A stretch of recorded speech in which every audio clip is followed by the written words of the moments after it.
Welcome, everybody. So great to be here with you, and thanks again to FutureCon. Look forward to spending a little bit of time chatting. And again, feel free to post your questions there at the end. I would love to try to entertain and answer those if I can. So what we're talking about is stolen plastic. I think about credit cards, and all of us, we're all guilty about this. We all love credit cards. We all use them each and every day. We're really dependent upon them when we think about it. And that can be challenging at times because cyber criminals know this. They will target us and they will try to get our money through various means. It's interesting. By 2025, here we are, 2021. By 2025, the United States is projected to reach $12.5 billion in credit fraud loss. That's astronomical. And that's probably even underreported when we think about the big picture there. So it's a huge concern. The credit card fraud, it's just getting worse and worse. And many of us think about compromised credit cards. We probably go back a number of years. I always like to kind of draw a line in the sand. I think about Target. And that's something that we all can relate to. When that first breach happened back then in 2013, many of us, my wife included, was a Target shopper with a Target card.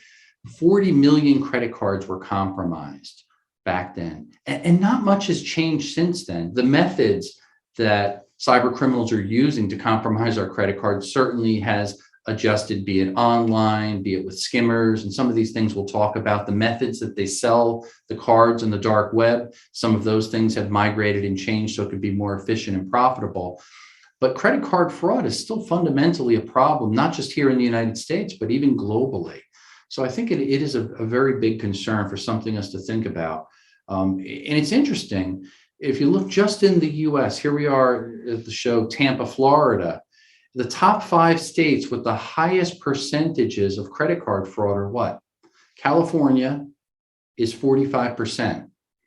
Followed just behind that is Florida, 44%.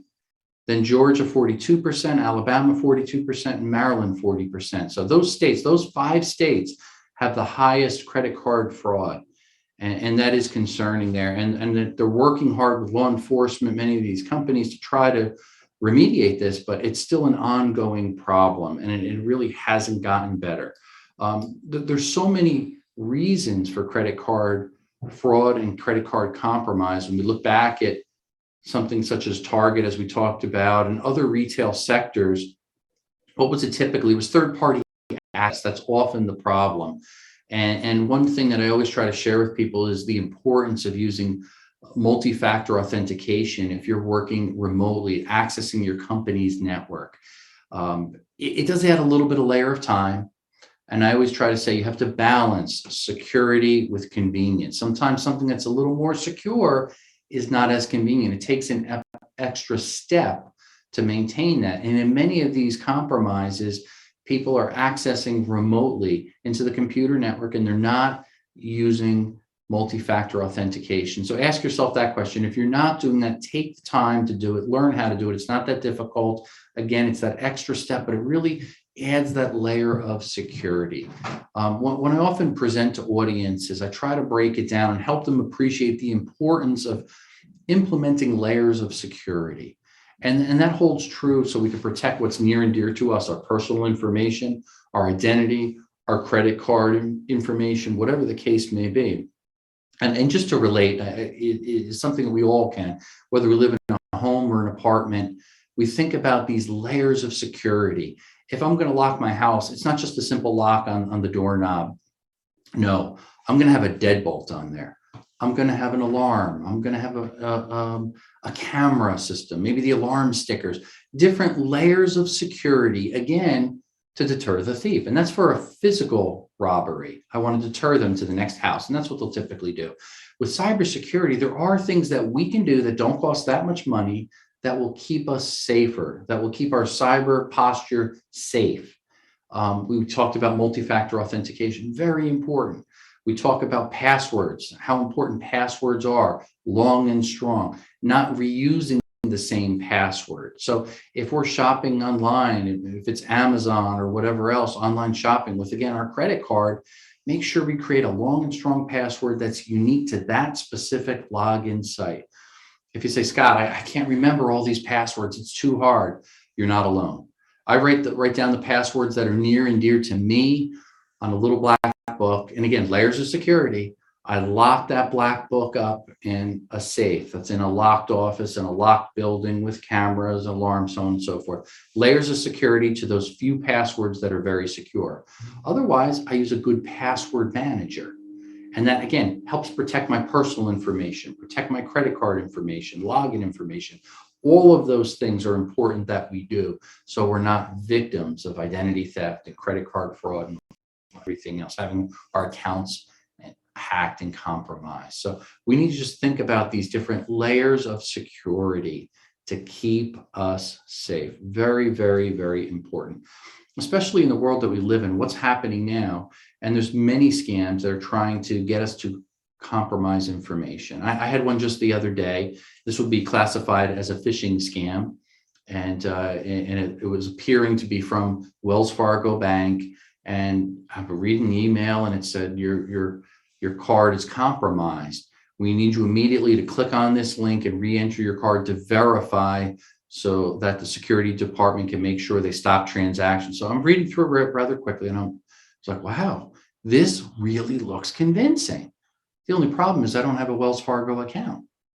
So these are just blanketed emails that go out, phishing attacks that try to dupe users. So if somebody does have a Wells Fargo attack, and if they're innocent or not paying close attention, they're concerned, oh no, how much money am I going to lose? They might click on that too quickly and enter their information. Most of us laugh and say, I would never do that. Yet each and every day, in fact, over 80,000 people every single day not only fall for a phishing attack and click on a link, but they actually enter in personal information, such as our name, address. They may give away credit card, social security number, tax information, whatever the case may be, because they believe these emails. So we have to use caution. We've got to be very careful not to go to the next step, or else we will be in trouble. That's important. Okay. So a few of these takeaways, and we're going to delve into a little bit more than just talking about credit card fraud. I want you to think about our credit cards, the anatomy of a credit card, let's say, chip and pin, mag stripe, and understand that a little bit. I wanted to dive into that so we could just talk about that. We're going to talk about credit card skimmers. We think that's an old problem, but it's still here, and that's changed. It's evolved over time. Just like cyber criminals used to target, masses of these databases, compromise credit cards, and sell them on the dark web from target breaches and things like that. Now they're using skimmer technology to steal these cards and group them together. And we'll talk a little bit about that. And also how the dark web works. What is the dark web? How is the dark web? We probably all have heard about it, but maybe talk about that a little bit more in detail so we can get a better handle on it and how cyber criminals use that as an effective means to sell these compromised credit cards and other personal information that they steal. And then I'm going to touch also on digital currency, crypto a little bit there, and then some other possible payment methods that sometimes we don't think about, such as digital wallets toward the end there. So we're gonna dive in and chat about some of that stuff as well there. And I think that'll round out the conversation nicely. So again, there, you just think credit card fraud. I mentioned there that it's in excess of $6 trillion. Cybercrime and credit card fraud, these amounts are mind-boggling.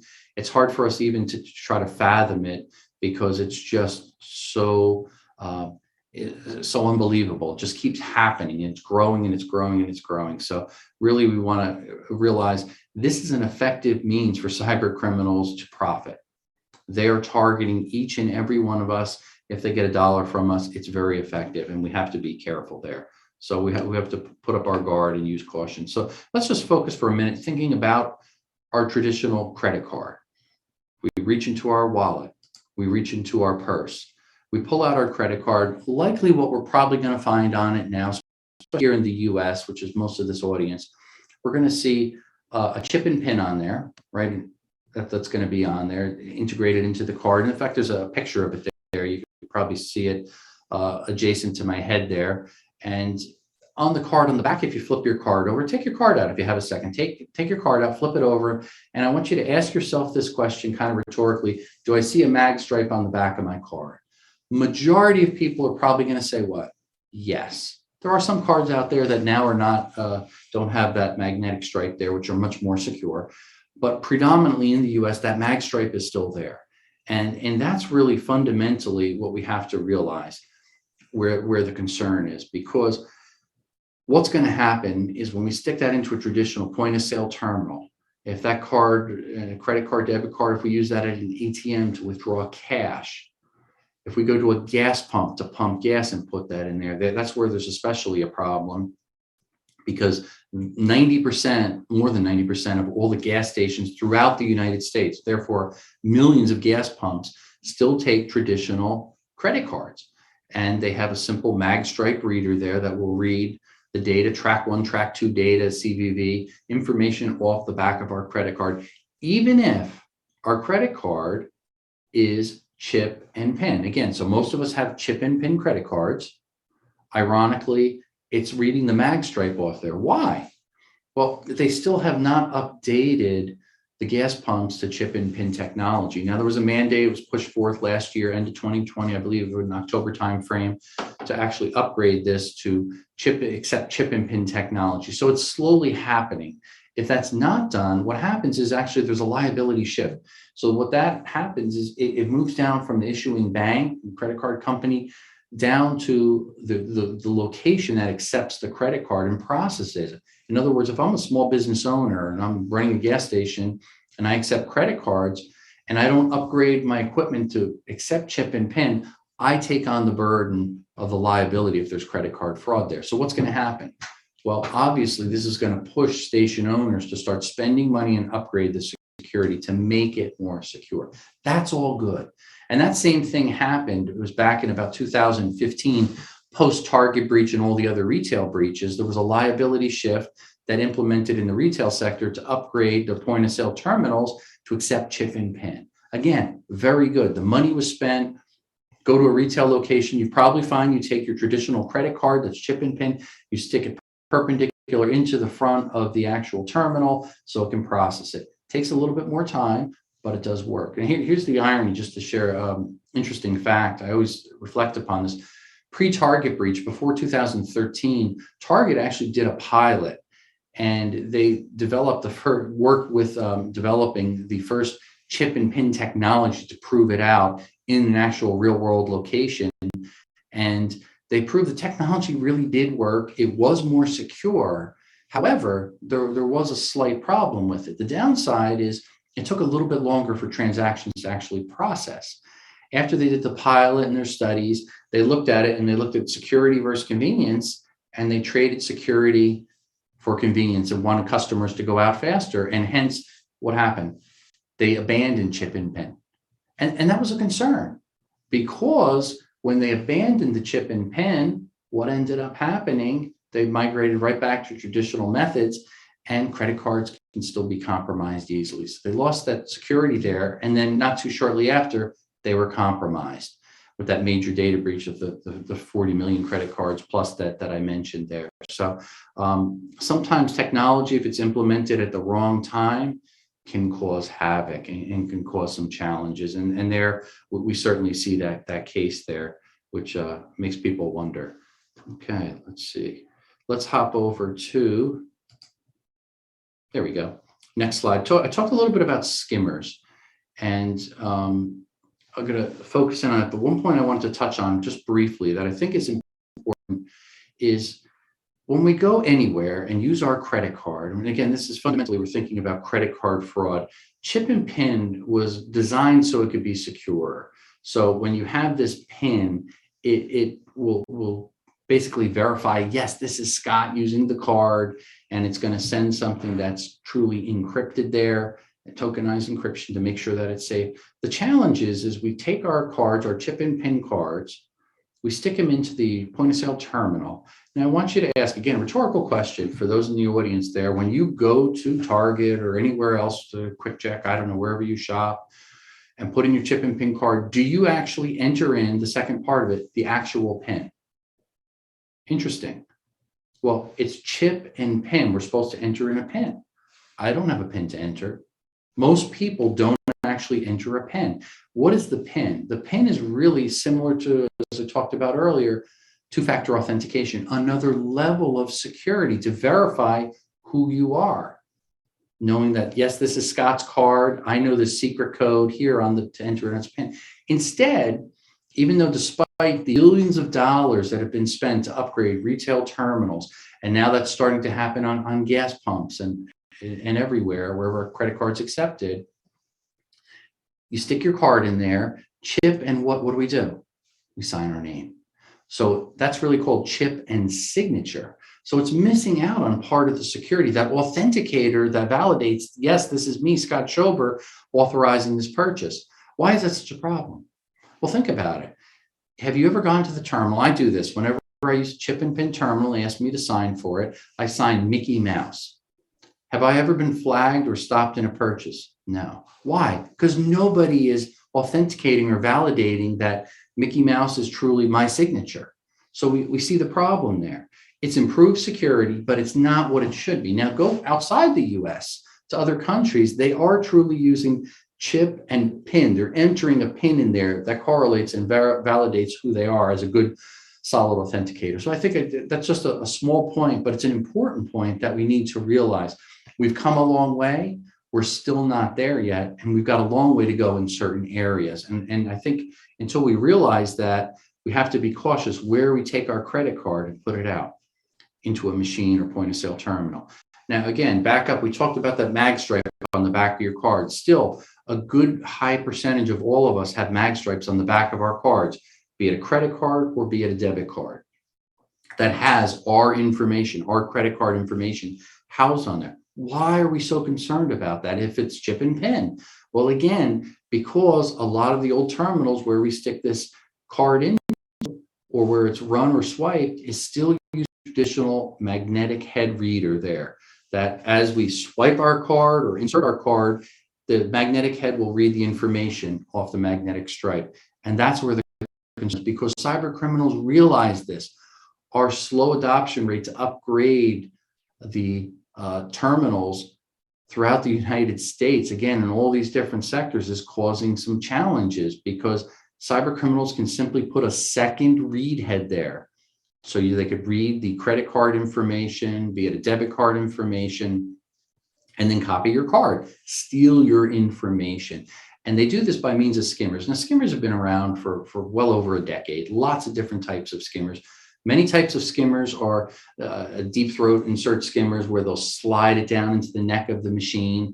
They're so thin, they're almost the thickness of a credit card, and they got a tiny micro magnetic head that'll read it, a tiny little coin cell battery, and some memory there that'll store. So every time that your credit card or your debit card goes into the machine, it simply runs the transaction through as it normally would, like you're purchasing something, and then it'll also make a copy of it. That buffer will now fill up with hundreds of stolen cards. Every time a card goes in, puts that compromised information into a buffer. Now the cyber criminal has to come back to the scene of the crime and carefully use a tool to remove that deep insert skimmer there that's stolen all the credit cards or debit cards throughout the day and take it back to the shop and download it. Very effective, worked for years. Problem is it's very mechanical, and they've introduced a lot of things mechanically to make that slot tighter and tighter, so it's very hard to fit a skimmer inside of there. Well, cyber criminals have migrated then to something else. They've migrated to different types of skimmers. Think about wireless. What have we done? We've all migrated to wireless. If we think about our phones, we're all using Bluetooth on them now, right? For headsets to sync to our car, all different types of things. Our Alexa at home, whatever the case may be. The same thing that cyber criminals have done. Cyber criminals are using Bluetooth skimmers. Think of the beauty of this now. You can take a Bluetooth skimmer and you can insert that, say, into a gas pump, connect it into where the point of sale terminal is. When that card goes in, you have, again, a head that's reading it and a second head there that's skimming the card, skimming that credit card information off, storing it inside that buffer. And now Bluetooth, you can transmit that.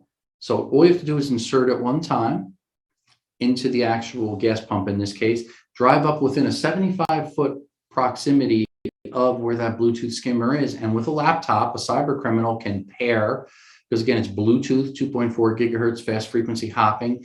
It'll pair, and now you can communicate back and forth, and you could download from that particular gas pump where the Bluetooth skimmer is, all of those stolen credit cards.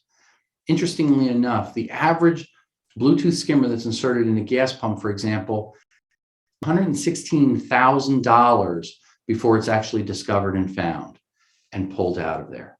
That's amazing. That's an amazing amount of money. Now you see why it's so popular and so lucrative, such a high return for placing a skimmer, especially as it's convenient because you don't have to return to the scene of the crime and remove the Bluetooth skimmer. Now you might wonder, okay, Scott, but how do I get inside of a gas pump, for example? Well, think about a gas pump. There's millions of them, but everybody has to have access in there to load the thermal paper, to check, to adjust it. It could be the station attendant, it could be the station owner, it could be the delivery man that dispenses the fuel, it could be National Weights and Measures who comes to check and validate the machine for accuracy, so on and so forth. So of the 90% plus gas pumps out there, again, millions and millions of them, there are 6 generic keys that can open up the top of the pump that gives you access to change the paper, this and that, as well as where the credit card reader slot is. That's the fundamental problem. 6 generic keys. I can go on eBay for $15, buy these keys, go to any gas pump just about, open it up, take my Bluetooth skimmer that I can purchase on the dark web for anywhere from $600 to $1,200, plug it in, install it, close the door. About 20 seconds, I'm in business. Now I can start stealing these credit cards, and I just have to pass by and download them. Once I take the downloaded stolen credit cards, I go back to my home and I could burn fresh credit cards. In other words, burn your stolen data, my stolen data onto a fresh blank credit card that usually costs a few dollars. Now I can go shopping. And typically they'll do is they'll buy gift cards with your stolen credit card, buy a $100 gift card. They'll go to a friend and say, hey, here's a $100 gift card to XYZ store, give me $50 cash. And it kind of launders them out there to get all those stolen credit cards, to gift cards, to cash in their pocket.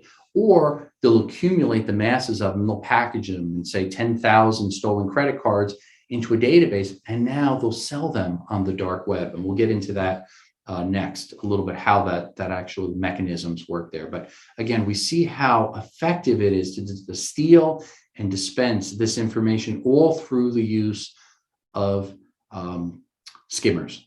Now, there's a third type of skimmer that's gotten some popularity as well, a cellular skimmer. So if you think about our telephones, they work over the cellular WAN, wide area network, all the cell towers around. You can buy a cellular modem and couple that to a skimmer. And now you can place that inside of a point of sale terminal, again, gas pump, wherever, and steal credit cards. But now you don't have to be in that close proximity range of 75 feet. Why? Because a cellular skimmer will talk through the cellular wide area network, all those cell towers. So technically, you could be sitting on a beach in Tahiti with a drink in your hand and a laptop and receiving all of this stolen credit card information without having to return to the scene of the crime where you placed all of these skimmers. That to me is very scary. The downside of it is, or the good side for the good guys is, you have to register a cellular module. So you have to have an actual phone number and account with a carrier to do that, which means it gives bread trail crumbs to trace it back to the cyber criminal so you can catch them. So it hasn't caught on as much popularity as using Bluetooth skimmer, and there's some costs associated to it, a monthly reoccurring cost for the data that you're sending, and you could have a text or whatever you have it set up for. But just things to consider. There's different types of skimmers. And the part that stands out to me is the old days, what do we used to do to identify a skimmer? We were told, like on an ATM, go up and jiggle the bezel of plastic because it could be a skimmer inside of that plastic there.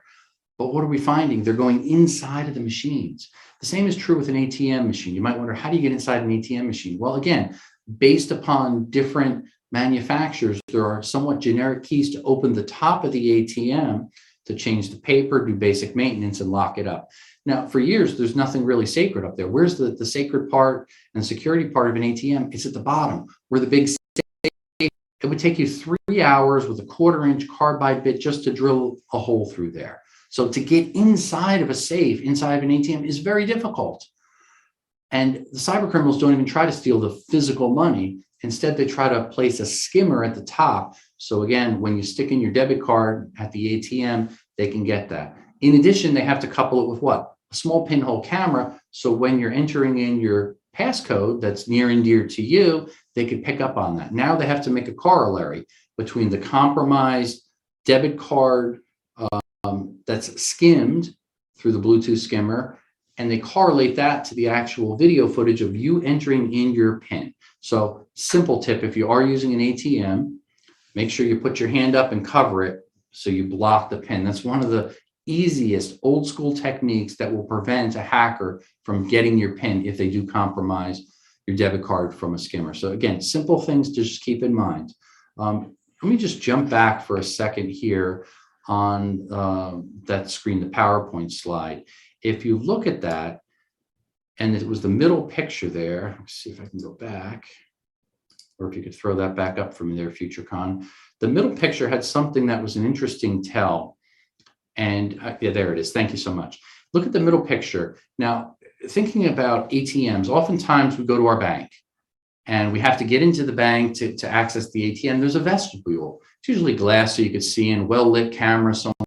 So we have a level of comfort. I can get in there to my ATM, put in my debit card, pull out the cash. I'm safe, I'm secure. I don't have to worry about skimmers. That's the thought we have, right? Well, notice there what I have where the red arrow is pointing to it. Before you get into the vestibule to the bank, typically the door is locked for after hours. What do? We take our chip and pin ATM debit card, we stick it in the door, and actually the mag stripe is red. It's encoded at the beginning there to actually unlock the solenoid of the door to let us in. Unfortunately, cyber criminals, they're crafty. They thought ahead and said, ooh, let's put a skimmer there. Therefore, they can actually skim your credit card data just when you stick your card in the door to unlock that solenoid to get access to the ATM. Before you even touch the ATM, before you even get near it, they've already got your card information compromised. So again, be leery of this. When you're sticking your card into anything that you inspect it carefully, it's hard to see if there's a skimmer under there.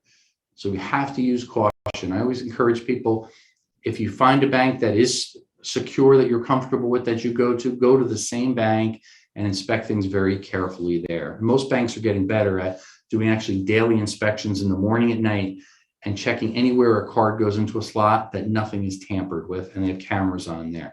But we still have to use extreme caution there, just so we're not duped into having it compromised. Now, again, we talked about what happens when all of our credit cards and debit cards get compromised. And I think this is important. As things change, what happens? It ends up on the dark web. What is the dark web? And I think that's an area that we need to think about and understand a little bit, just to get context. And this might help you a little bit. Where we all basically operate the world of what I call the surface web. And I have it using a nice picture, and I thank Cyberlytica shared this with me. I love it because they have great detail on it. And if you can't see this, certainly see if you can get a copy of this presentation. I'll be happy if you go to scottschober.com after this. I'll send you this one slide because it gives you so much detailed information. But I'll just give you a quick surface view of it.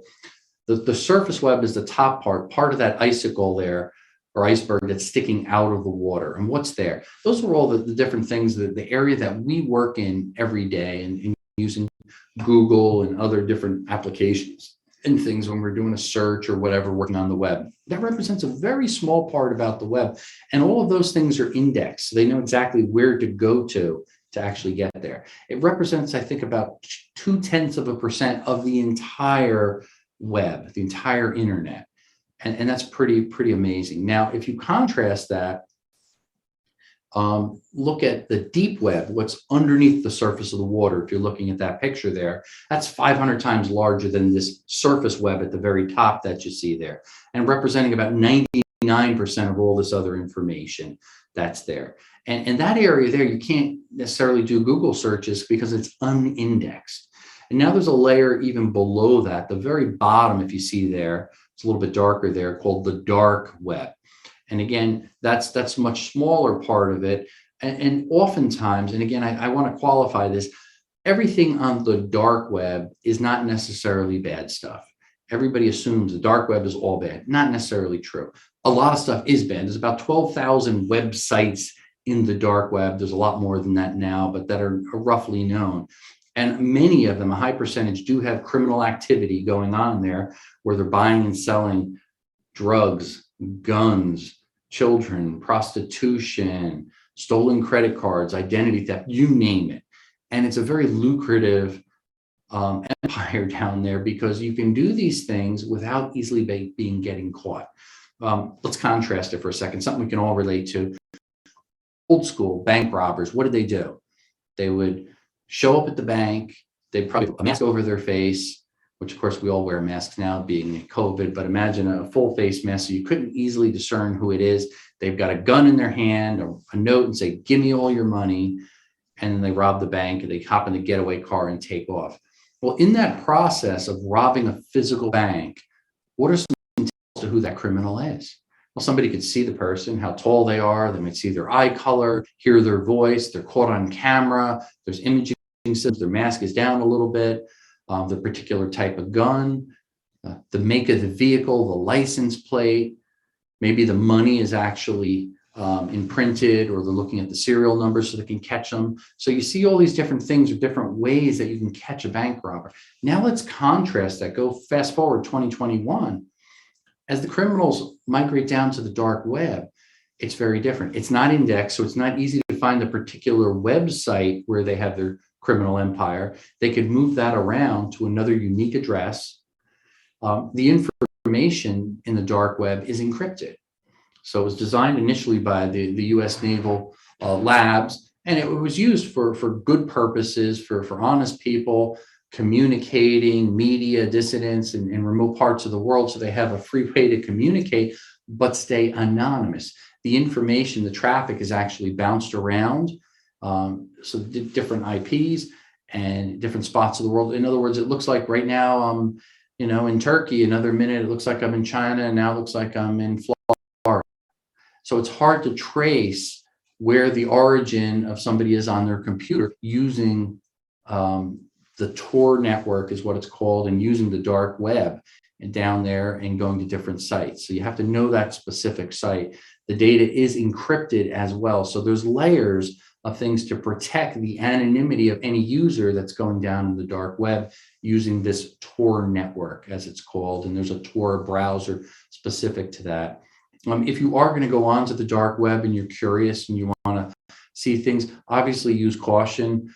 I always tell people, unless you don't have a good reason to go there, don't go there. I have gone there many times to do research, finding stolen credit cards, working with news agencies and law enforcement to actually alert people, and I've done some sting operations like that, which is pretty fascinating to me. And people are amazed. How did my credit card even get there? And the beauty of it is you could stop it right away. You can cancel your card before they run it up and sell it in the criminal empire. And I think that's important to just focus in on for a minute there, that all of our information potentially can end up dark. So if it's compromised, personal information, passwords, logins, our credit cards, our identity, our bank statements, anything near and dear personal to us has a potential to end up on the dark web and be sold for some amount of money. And as long as there's a market for it, it'll continue to be on. Very hard for law enforcement to actually hunt down and chase these cyber criminals because of the aforementioned, that it's encrypted. There's a level of anonymity. It's not indexed. Sites move around from day to day. There's also some logging credentials that you'll need on certain dark websites. So in other words, if I'm not a criminal, they'll actually check my background and see things to prove that I am a good guy or a bad guy before they'll even let me in. So it's very difficult for law enforcement to actually catch these people. So often FBI and other agencies, they do an excellent job, and they have task force that actually focus in to get into the dark web, monitor activity. They pretend that they're bad guys until they can finally move in and actually catch them. And you think back to the Silk Road, I think that was 2013, 2014. That was really the start where it really took off, how profitable, billions of dollars being bought and sold in drugs and guns and knives and stolen information in the world of cyber that were down there. And Silk Road eventually got shut down. Silk Road 2 came out and again continued on, but there are many sites that pop up, and as quick as they pop up, they move. Once the law enforcement moves in, they shut them down and another one will pop up. So it's a little bit of a cat and mouse game trying to stop the proliferation of all these illegal activities on the dark web. And that's something that all of us need to think about. Now, jumping just to this next slide here, I want to spend just a few minutes as I wrap up this keynote here, talking about other currencies. Cryptocurrency, I think, is a fascinating one. We hear about it all the time, and probably nothing more than anything but Bitcoin. We hear about it all the time. Why? Probably because it's taken off in value.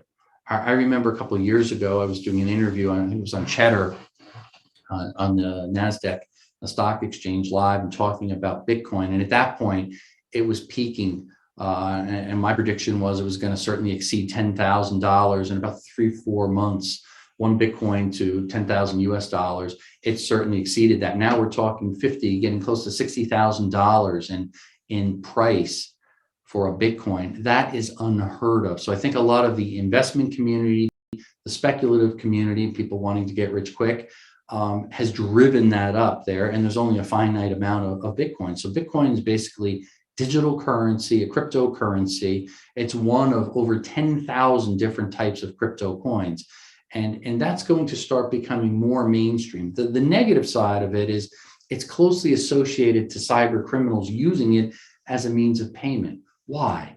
Well, Bitcoin and as well as other cryptocurrencies give a level of anonymity.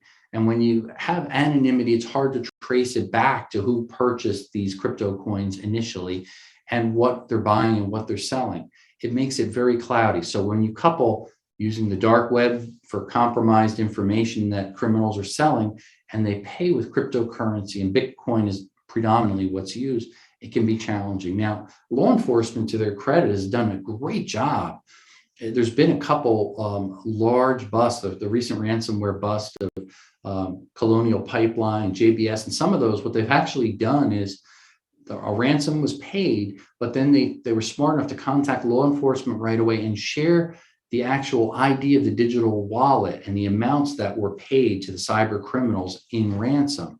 Law enforcement was able to use this and monitor the movement on the general ledger of the actual Bitcoin in this particular case, and where the digital wallets were, because typically they'll get paid X number of millions of dollars. They'll break that up and try to launder the payments out, so it's hard to trace them. And they were successful in actually hunting it down through that digital wallet ID that was given to them. So law enforcement's doing a great job there. The most important thing for all of us to realize is if we are a victim of a cybercrime, it's imperative for us to report it immediately. The more information that we have to share with law enforcement, the better chance we have to actually have it recovered and catch the cyber criminals and prosecute them. So I think that's a really nice thing to see, that things are getting better in some ways.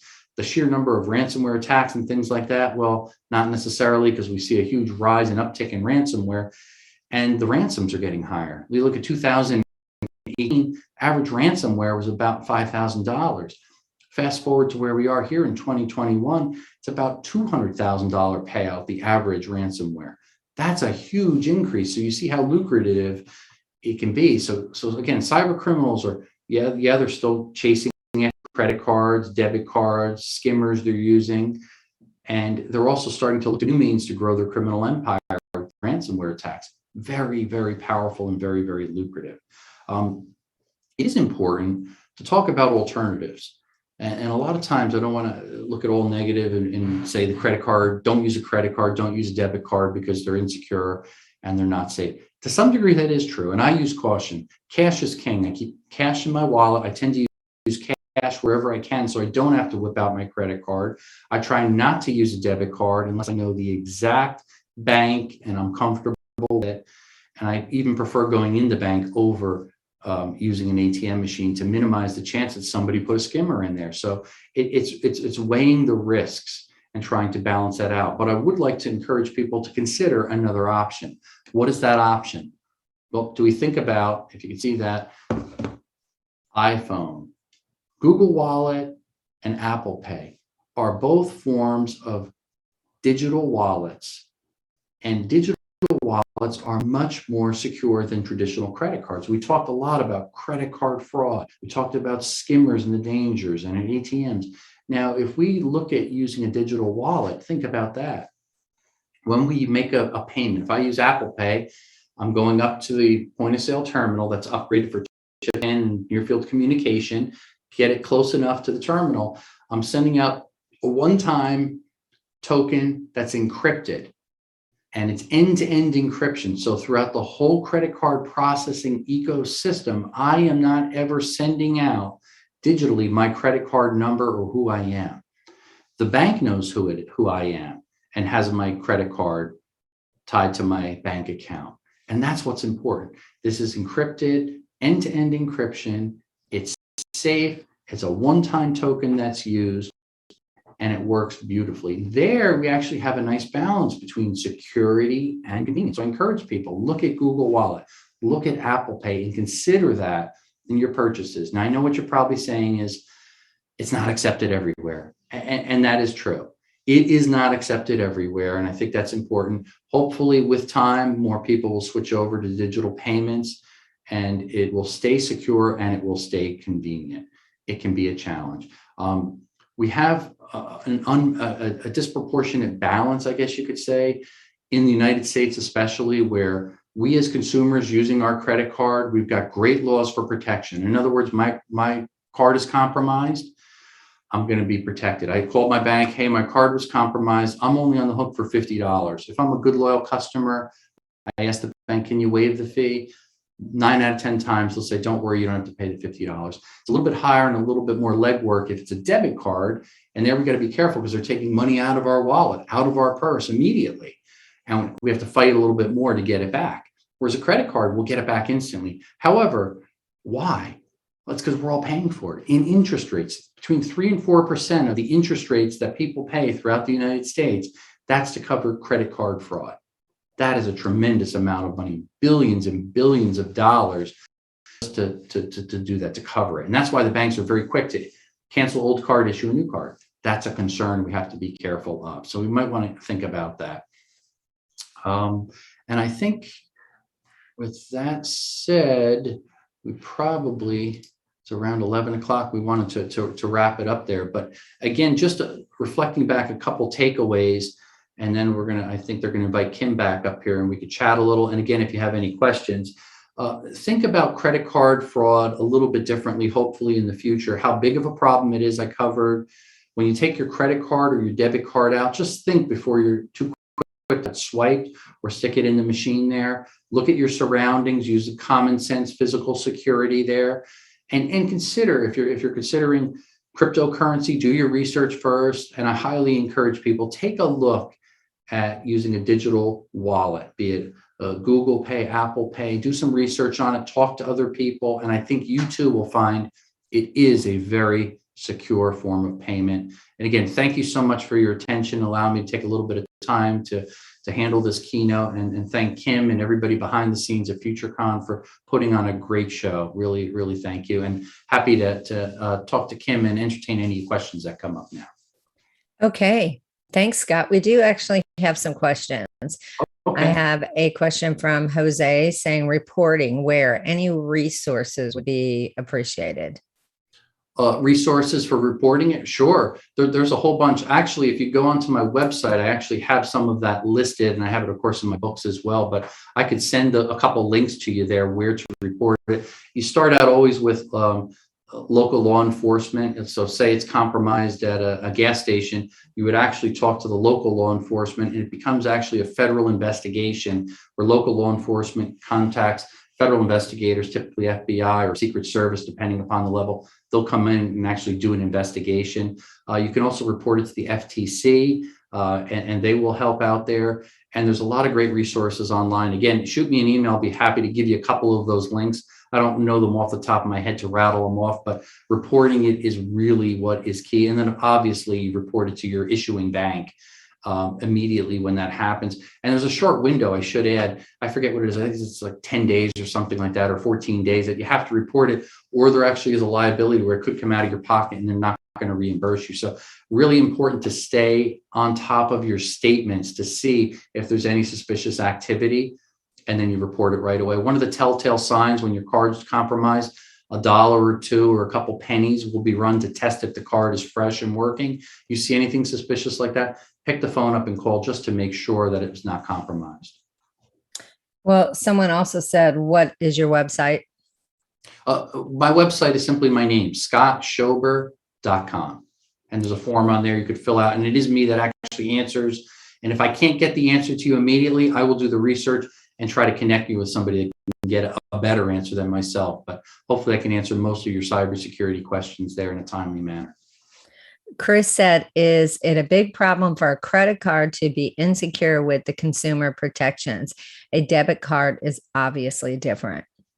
Yes. Yeah. And debit cards, I always, and as I think I mentioned before, it's taking money out of your pocket. There are protections with debit card. They're not as good with a credit card. And there's other tricks you can do too. And I've actually done this in the past with credit cards. You can talk to your local bank and tell them you want to put a threshold and you want to have an alert every time a transaction is made. Send me a text message and then you can approve it or disapprove it. Banks are getting better at that. And they're also getting better at flagging suspicious activity. If they know Scott's here in New Jersey and now something happens in Texas, they're wondering, did he travel there and he was at the actual point of sale terminal with a card in hand? Something's not right. Flag it, stop it, contact them. So they're getting better at it, but use a credit card over a debit card if you can, because again, much better protection laws. In fact, the United States is better than a lot of the other countries here as far as what the coverage and protection is. And Peter has a question, and I would agree with this question. It may be even harder to get your money back from Google or Apple Pay since it's an extra layer, or is the credit card still responsible for that? Yeah, they have really a deal with the majors, the Visa, MasterCard, Amex, and Discover. That's really the payment. It's just that Apple or Google is part of the ecosystem, instilling the security there with the encryption, the tokenized, one-time tokenized transmission there. So I think that's important to realize. They add the layer of security that's missing when your card is stuck in, be it chip and pin, chip and signature, or traditional mag strip. So it's, again, an additional layer, but it adds a level of convenience because you're controlling it. You're also authenticating it by your facial scan, your fingerprint, your passcode to unlock your device, and you keep that near and dear to you. So to me, it's much more organized and it's far more secure and it's more convenient. Jonica said, I don't prefer to use Apple Pay wallet. And I kind of feel the same way. Maybe you change my mind. I always feel like you're making your information more accessible. But here's a good question as well. We have a lot, so I wanted to jump to this one. And I was going to ask this one too, is PayPal, and I'll even add Venmo, Apple Pay, or Google. Is PayPal as good as Apple Pay and Google Wallet? And I'd like to throw Venmo in there as well. Well, I'm going to preface it by this. All of them have been compromised or can be compromised. Nothing's 100%. So that's important to realize. Would I put up there Apple Pay toward the top of my list? Yes. Am I biased because I'm an Apple user? 100% yes. Apple does do end-to-end encryption, both software and hardware. They have what's called an enclave, a hardware encryption on the actual iPhone device as well. So you've got a really secure platform. You pay for it, but they keep it secure. When Apple Pay first came out, many people said it was compromised and it wasn't secure, so on and so forth. What they ended up finding out is the bad guys targeted not Apple Pay, but they targeted the ecosystem at the bank. And people would basically do is take a Apple phone or a burner Apple phone. They would take a compromised credit card and they would link it to the phone. And now they could use that phone with your stolen credit card. And the bank was not smart enough to really authenticate or validate who was calling. They'd say, oh, you're Scott Schober, your social security number, last four digits, 1234, and you were born December 25th. Yes. Okay, great. And they'd make that connection. That was where the weakness was, not really with Apple Pay or any of the encryption in there. So until they worked out those kinks, I think the stigma with Apple Pay is it's not that secure. I say it's actually opposite. I say it's probably 10 times more secure than trying to use a credit card because of all of the encryption schemes that are in there. And the fact your personal information is not sent throughout that entire payment wall, payment ecosystem. That's important to remember. So it's not sending your name. It's not sending your actual credit card, rather a one-time encrypted tokenized transmission. That's important to realize. And what's your thoughts on Venmo? Oh, yeah. Again, good. Compromised, yeah. PayPal's a compromise, yes. Google Wallet, did it have vulnerability? All of those things have greatly been improved. Do I use PayPal and Venmo? Yes. I think there's Google I have not used, but Apple Pay I use often. And there's a couple others out there that I haven't tested or tried or can vouch for the security, but those all mentioned are solid and they are secure. Far more secure than using traditional credit card where there's a potential for skimmers or potential for getting hacked online when we're entering the numbers in there with keyloggers and other means. Well, I use Venmo a lot. And my only concern about Venmo is all the messages that you see from all your contacts. Is that a security risk? Potentially it could be. Could they be compromised? Yes. And could they have access to some of that? Yes. Are they using encryption to protect it? Yes. But encryption is not 100%, especially as we see things migrating toward quantum computing. The encryption that we have today to protect all of our personal information is going to be easily hacked in the next few years. So encryption standards, if it's AES 256-bit encryption, is that secure right now? Yes, it is. And 2 years from now, not that secure. It will be compromised, in my opinion. We've had lots of great questions. We still have a few more minutes. So Naveen asks, and this is a big one, how to check if my information identity is on the dark web. I imagine most of our information is, and how do you remove them? That's a fabulous question there. Hard to remove it, but more importantly, how do you find out? A lot of companies now, and it could be everything from the credit monitoring companies, Experian and others that will actually do dark web monitoring. I have mine done every month. I use a company, Cyberlytica. They do a great job. And basically I provide them with my email addresses. I have 4 different email accounts I manage.